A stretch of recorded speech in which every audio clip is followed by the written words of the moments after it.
We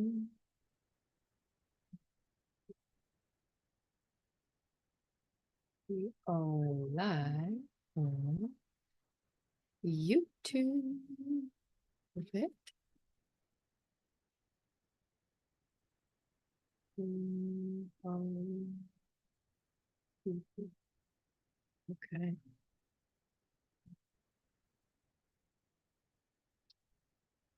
Good morning. It's Monday. Happy Monday, and we are at the very last day of March, everyone. We made it. We made it out of winter. Take a moment to celebrate. I am in celebration mode. So if you haven't already this morning, make sure to anchor in with the Wellness Foundation's checklist in the group Rise and Shine with Morning Moon. And if you're watching on YouTube, be sure to hit that subscribe button and ding the bell for updates when I go live. And if you haven't downloaded the Release Foundation's guide, you might want to grab that because it's going away soon. We're coming out with something new. So you might want to grab the Release Foundation's guide from www.lacyjwatson.com so that you can anchor in with the morning checklist. And God, I can't talk today. And so that you can check in with your Circle of Life foundations for the spring. And it is Monday, and today I am in celebration mode. Let me get a drink of water.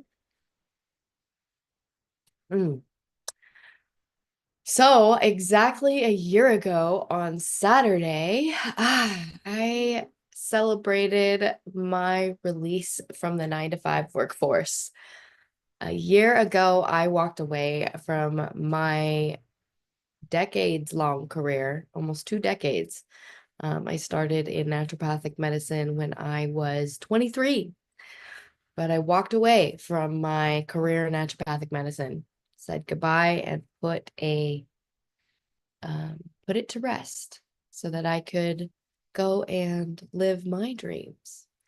And this particular spot was a place I'd pour a few late years of my life into, but naturopathic medicine as a whole, I started working in when I was a young work-study student at the college, when I was in college for medical assisting. Actually, I started college for med lab tech, and I was going to be a med lab tech assist. And I was going to count people's blood in their blood work. And then I was going to be a nurse, and I went to be a nursing assistant, and that was quite the nightmare. Quite the nightmare for those of you out there who are nurses. God bless you. It's not for the faint of heart. But I was a nursing assistant. I did in-home care for quite a while. I worked at some convalescent centers, and then I went and got my medical assistant certification. But when I was 22, I worked at Arby's, and I was sitting on the stairs. I'll never forget. I was smoking Marlboro Red on the phone with my mom. She was in Wyoming. I was out here in Washington. And I said to her, I think I want to go to college. I think I want to try this again because I had already tried a little bit of college, but not much. And I want to try it again now that I'm settled. Let's try it. I don't want to work fast food forever. So I decided I wanted to be a med lab tech and count people's blood and go into the medical field. She thought it was a good idea. Medical field is a great thing. And I ended up getting a work study job at a naturopathic clinic, because I had signed up for college and they had work study positions.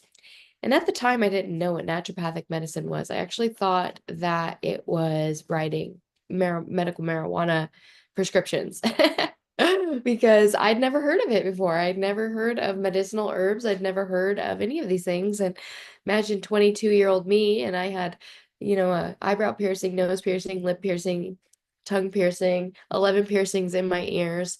I was goth, and I was told by the work study specialist that I need to clean up a little bit and dress professional. And I'll never forget that I had to go out and buy a button-up shirt and buy clothes to go be professional. And I wasn't sure if I wanted to do this because you know, I didn't know what it was, and I wasn't sure if I was ready, and I almost didn't show up to the interview.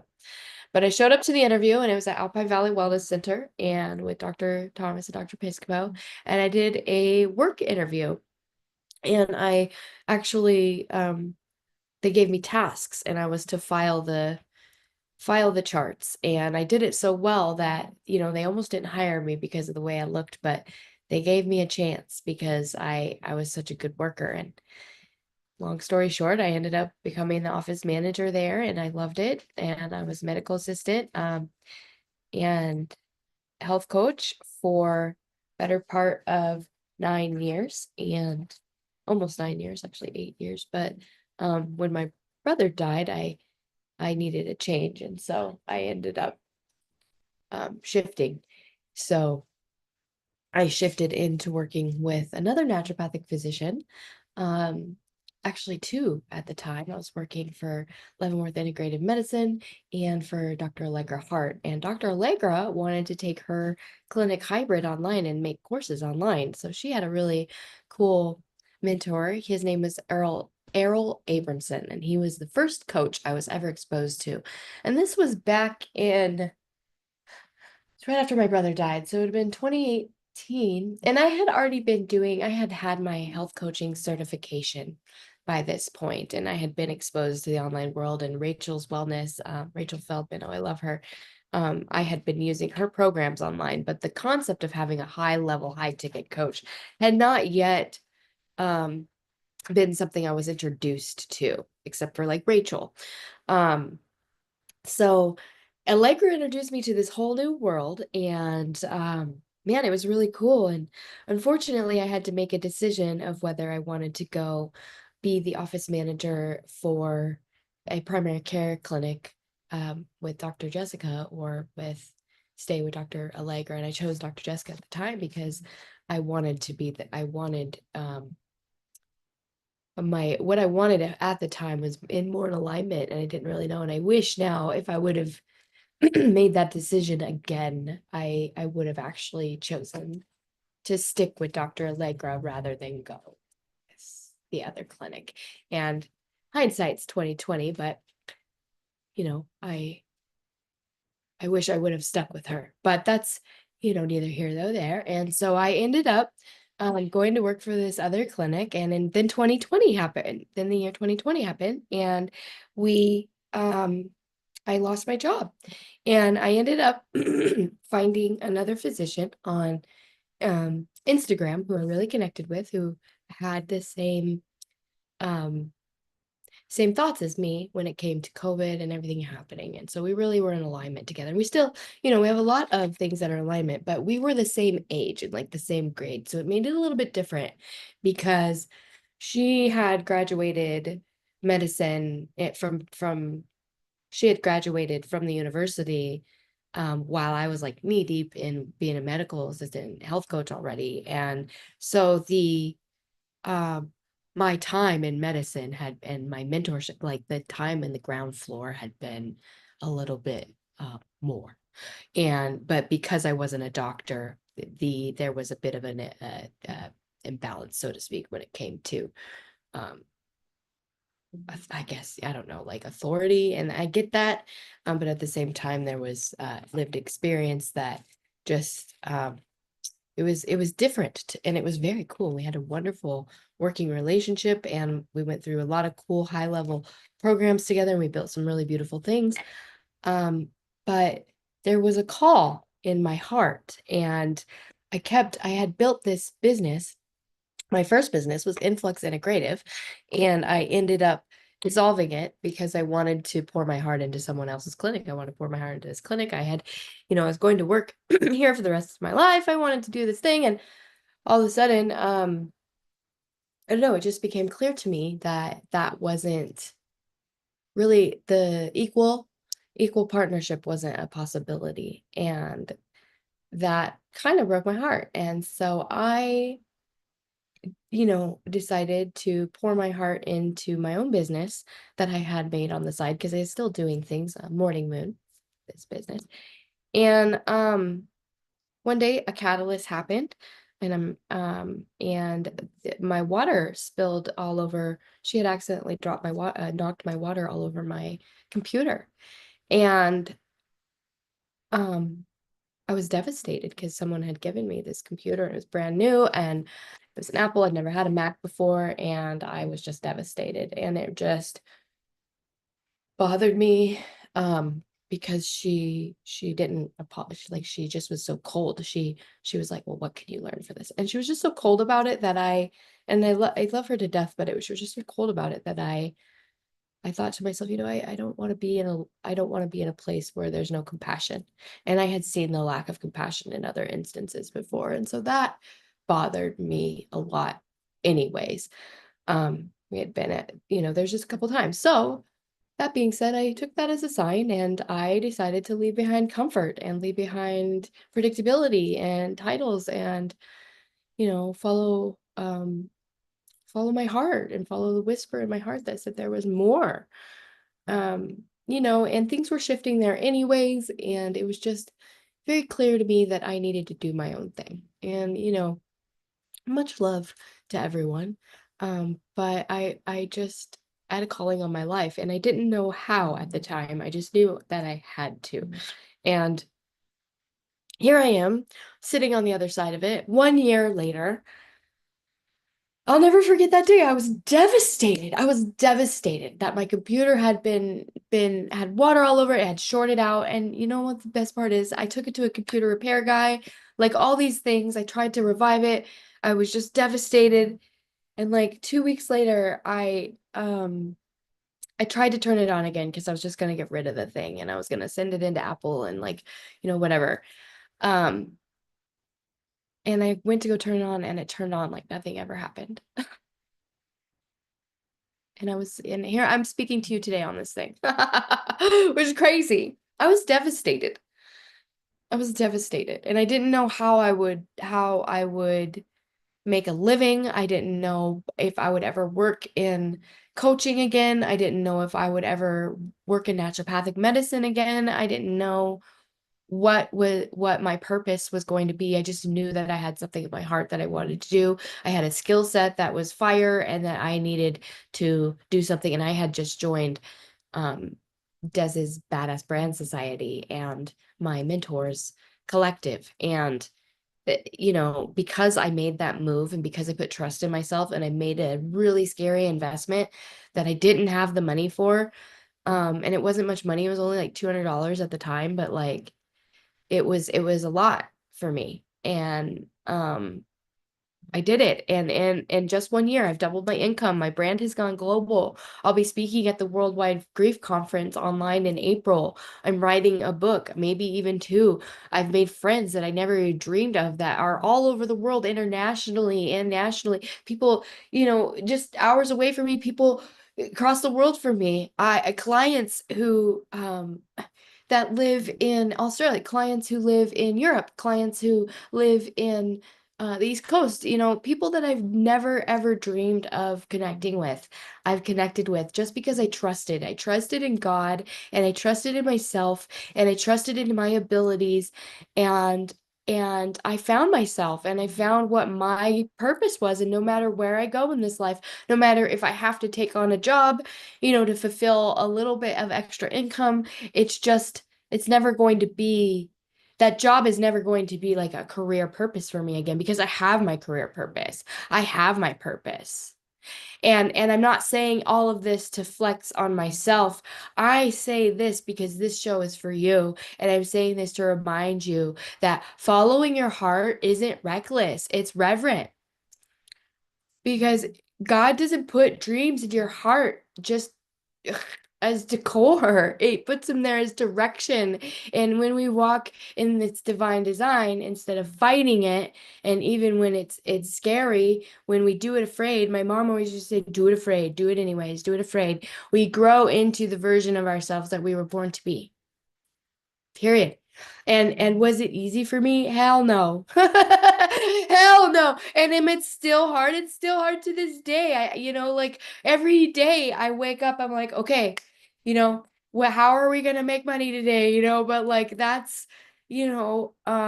that's the life of an entrepreneur. Like, even when you have it, you don't. Like, and that's the life of just being a human. Even when you have it, you don't. And the day that water spilled on my computer, I literally thought the world had ended. And when I made the decision to leave the clinic, I like I that was my only income, and my computer was the only tech that I had to grow my business that wasn't, a total piece of crap. It was like my lungs were ripped out, I was like, "Oh my God, like I can't breathe," but I was able to expand as a person. That heartbreak expanded my vision. That heartbreak helped me to anchor into my foundations and remember what was important, because in that moment I literally just leaned into my relationship with God. I was doing a mentorship, flourish mentorship from my church, and I remember just going to my mentor and like letting it all out, and she gave me some verses, and that's what started my journey of getting close to God. And then, my husband started his, and it got better for me. And so it forced me to lean harder into trust in my faith, and trust in myself, and trust in God, and trust in my family, and trust that God feeds the birds. My mom used to tell me that all the time. It's in the Bible. God feeds the birds if you have a faith of a mustard seed. Um, and the one thing that I learned this last year that really, really, from this whole thing, from working at that clinic, and like there was so many blessings and so many things, and God really, I know why God put me there. But the one thing that my business has taught me, and that business has taught me, is how you treat people really matters. It's not about the optics. It's not about if you have a luxury aesthetic. It's not about your Canva graphic. It's not about the beautiful words you can write into the text. It's not about the optics. It's not about the brand. It is about how you treat people, and people will see through that performance, and they will feel your heart, and they will remember your energy more than your polish. You could put lipstick on a pig, but it's gonna still be a pig, right? Like, it's not about what it looks like, it's about what it is. And if it looks great on the surface, but if you pick it up and it crumbles, it's not real. And so if you treat people with disrespect and disdain, and like they don't matter, and you are up here and they're below here, you are never going to win. And the one thing that has, time and time again, been true to what I do, is it's all about the people. It's all about how I treat people. Now, am I perfect? No. Have I had some issues with people? Absolutely. And have I had some clients that I've had some problems with, that I was the problem? Totally. Totally. Absolutely. But these things make us learn and reflect and grow. And but the one thing that I will never be is a people hater. And I will never be someone that's just out to look a certain way, or it's not about making money so I can go on the next vacation, right? It's about making an actual impact. It's about actually like making an impact in the world, because that's what I was here to do, and that's what we were all here to do. So that's why I refuse to be anyone but me. That's why I don't settle. I'm not going to pretend to fit into this luxury brand mold just because I'm a coach, just to sell better. All these other coaches are there's so many there. I mean, there's a lot of really great coaches, but in my world, there are so many that are trying to fit into this luxury box. Good for them, but that's not what I'm about. I'm about real and tangible. I'm not a curated algorithm. Like, and neither are you. If you're watching me, you're not curated algorithm either. I am a wild, grounded, spirit-led creative who tells the truth and just pours into people the best I can. But I'm also a fuck up, and I have my issues, and I'm not going to pretend that I don't. I am not perfect, and I don't expect anyone in my world to be, and that's just the way it is. So I'm proud of who I am and I'm proud of what I've built and I'm going to let myself be proud. So today is Monday and I'm proud that this Monday going into April that I have built a sustainable business. I hope that can sustain through the years and help grow and learn and with others, and become more vibrant and help people become the best version of themselves so that they can go do what they are meant, what God has designed them to do. We are meant to pour into others and serve others, and we're not meant to be living this life alone and serving ourselves. We're just not. It's not about that. It's not about our wants and needs and desires and to travel and the luxury, blah, blah, blah, blah. Who cares? Who cares about all that? You know? So there'll be days where I get, annoyed because I see things like copied or my like words are recycled or, I remember to myself that I never needed to be like that or never needed to be a copycat.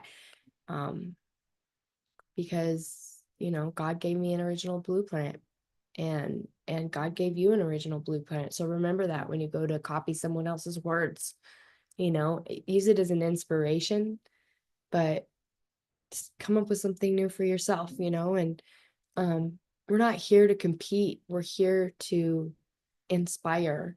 Walking shoulder to shoulder means that we are coming up with our own renditions and our own ideas, and we're not recycling things, and we serve others.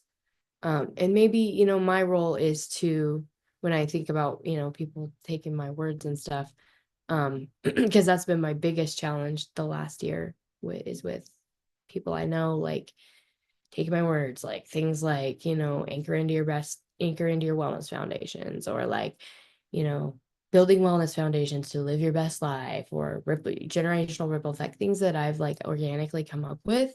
Um, and maybe, that's okay. And maybe I am just here to inspire. And those of you who get copied, maybe you're just here to inspire and to serve and to, stir something real in people who haven't really found their real voice yet or too scared to use it.